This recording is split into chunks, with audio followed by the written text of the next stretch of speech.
And here we finally have it, the first naval devblog of the upcoming major update.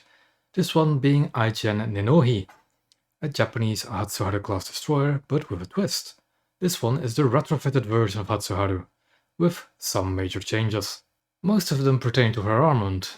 Noticeably, the super-firing single gun on the Hatsuharu has been moved to the rear, in a similar configuration to IJN Yudachi. This is a bit of a downgrade, depending on your opinion, but I must add that if gun arcs are similar on the Yudachi, it shouldn't be too bad of a change. Another major change is the torpedo armament.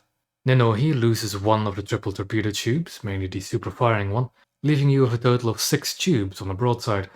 A bit on the smaller side for a Japanese destroyer, but still more than workable.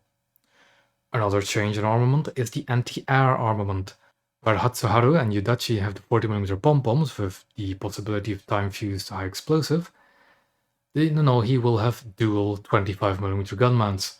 I wouldn't quite say that is an upgrade in anti-air armament, though some may disagree with me. Other than that, Nenohi also has a difference in speed compared to Hatsuharu. Mainly a lack thereof. Nenohi will have a top speed of around 60 km an hour, compared to Hatsuharu's 67. Quite a noticeable change in top speed. It is still alright, although 60 kph is on the slower end of destroyer speeds.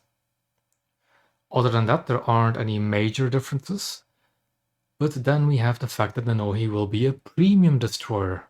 I assume that Nenohi will have a cost of around 1000 Golden Eagles, similar to the other rank 2 premium destroyers.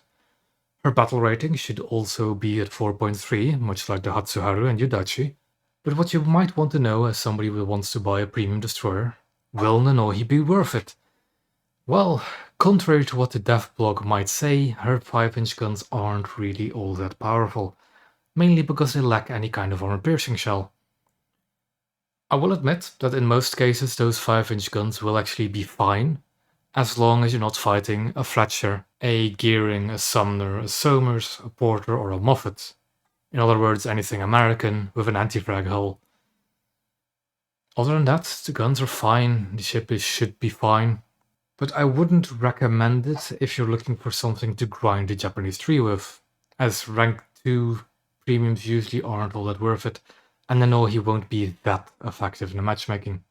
Although, I don't know exactly what kind of economic modifier she will get, and that is really all I have to say on the Nenohi.